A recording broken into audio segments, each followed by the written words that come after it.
नमस्कार, मैं अभिसार शर्मा और आज की सबसे बड़ी खबर, ट्रंप ने भारत का वीटो फाड़ डाला। जी हां, वो वीटो जो भारत को दुनिया की 5 सबसे ताकतवर कुर्सियों के बराबर लाकर खड़ा करता था, आज उसी को अमेरिका ने फाड़कर फेंक दिया। आज के अंदर वो पल जब सब देशों के प्रतिनिधि खड़े होकर एक दूसरे को देखने लगे। रूस की सीट पर सन्नाटा, चीन के चेहरे पर मुस्कान और भारत के राजदूत के सामने बस एक दस्तावेज जिस पर ट्रंप के साइन थे, इंडिया वीटो टेम्परेरी सस्पेंड।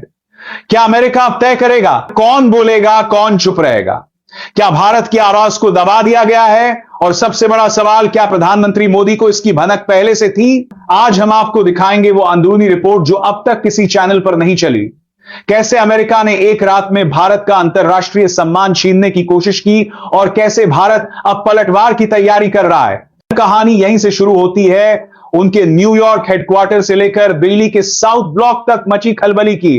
कौन है साजिश के पीछे? ट्रंप को किसने भड़काया? और भारत अब कौन सा कूटनीतिक बम फोड़ने वाला है? ट्रंप ने कहा, no more unfair veto specially by India.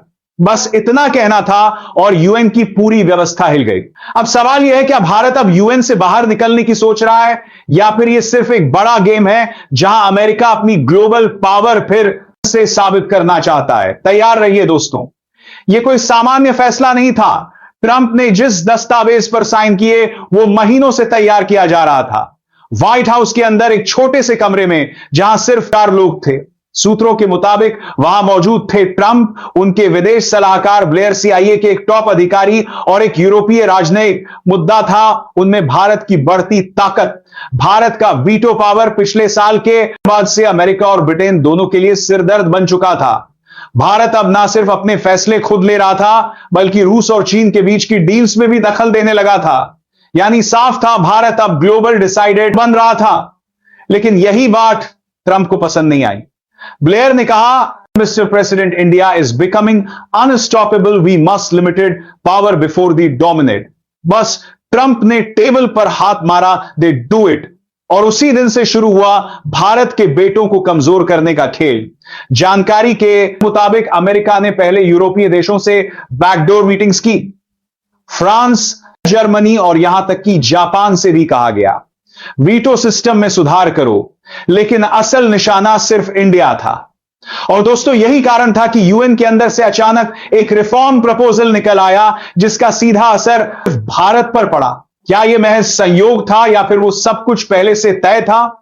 Bharat की आवाज को क्यों दबाया जा रहा है? क्या भारत अब अमेरिका की आंख की किरकिरी बन चुका है या फिर भारत ने ऐसा क्या कर दिया कि ट्रंप ने पर्सनल दुश्मनी निकालने की ठान ली? दोस्तों, ट्रंप का यह फैसला यूं ही नहीं आया। कहानी के पीछे पैसा, पेट्रोल है और राजनीति भी। सूत्र बताते हैं कि इस पूरे वीटो सस्पेंशन गेम में 3 अरबी देश शामिल थे, सऊदी अरब, कतर और तुर्की।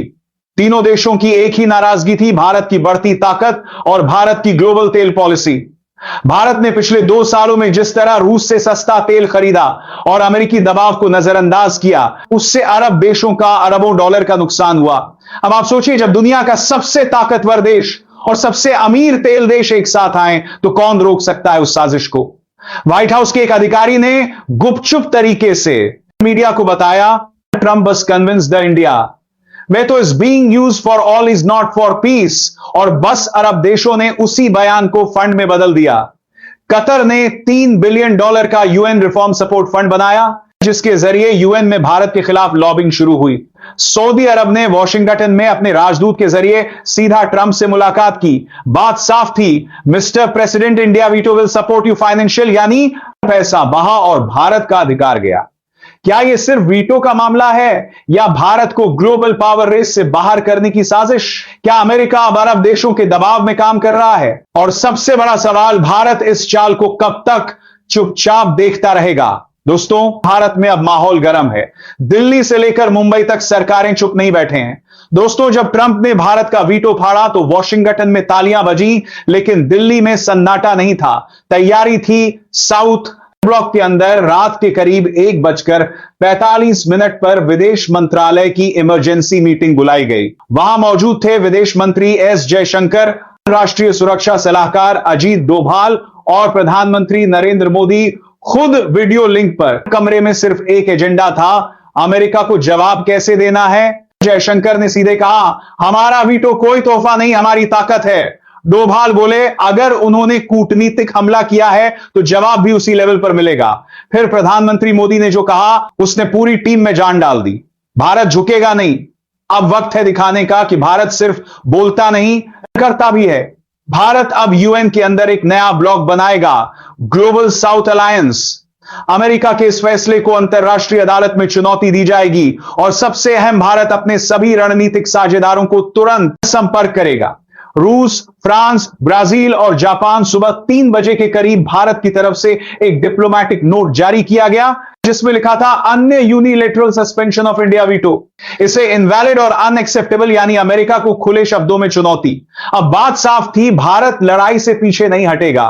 क्या ट्रंप ने भारत की ताकत को कम आंका? क्या अमेरिका को लग रहा है कि भारत अब भी 90 के दशक वाला भारत है? यह वही नया भारत है जो जवाब देना जानता है। दोस्तों, कहानी यही नहीं रुकती।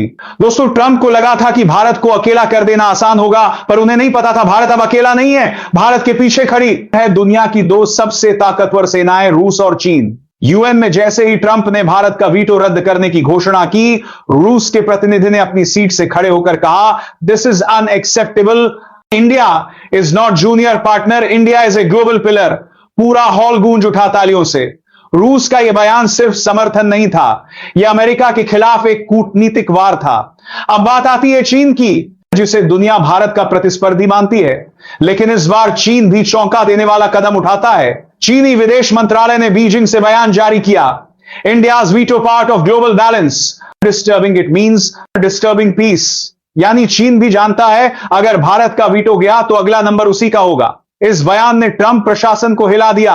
व्हाइट हाउस में तुरंत इमरजेंसी ब्रीफिंग बुलाई गई, जहां रिपोर्ट दी गई कि रूस और चीन दोनों भारत के साथ हैं और यूएन में करीब 47 देशों ने भारत के समर्थन में प्रस्ताव साइन कर दिए हैं। अब सवाल उठने लगा, क्या ट्रंप का इंडिया वीटो सस्पेंशन प्लान अब बेकार हो चुका है? क्या अमेरिका ने अपनी ही साख दांव पर लगा दी और क्या अब यूएन में पहली बार अमेरिका अकेला पड़ने वाला है? दोस्तों, रूस ने आगे बढ़कर भारत को एक और ऑफर दिया।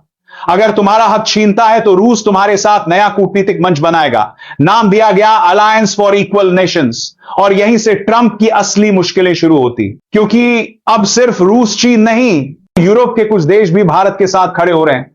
दोस्तों, कभी कभी सच्चाई डर से जीतती है, लेकिन जब जीतती है तो पूरी दुनिया झुकती है। भारत ने दुनिया के सामने फिर से साबित कर दिया कि सम्मान की लड़ाई बंदूकों से नहीं बल्कि साहस से लड़ी जाती है।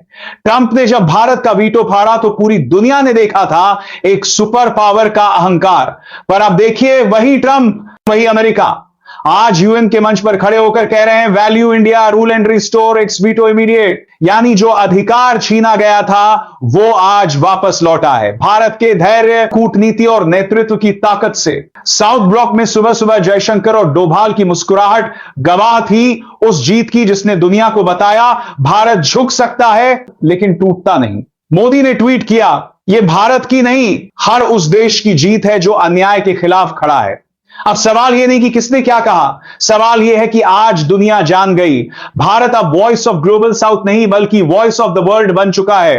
रूस ने कहा, India restore global balance. France ने कहा, विदाउट इंडिया यूएन इसे कंप्लीट, और यूएन जनरल सेक्रेटरी ने खुद घोषणा की, इंडिया वीटो बस इसे and will remain permanent Trump, जो कि अमेरिका भी मान गया, और वो दस्तावेज वही जो एक दिन भारत का हक छिन गया था, आज उसी पर लिखा गया, restore Republic of India, veto real estate. यह कहानी सिर्फ एक खबर नहीं है, यह कहानी है उस देश की जिसने 75 सालों में सब देखा, गुलामी भी, संघर्ष भी और अब गौरव भी। भारत ने साबित कर दिया कि सच्चाई की आवाज को कोई वीटो नहीं रोक सकता।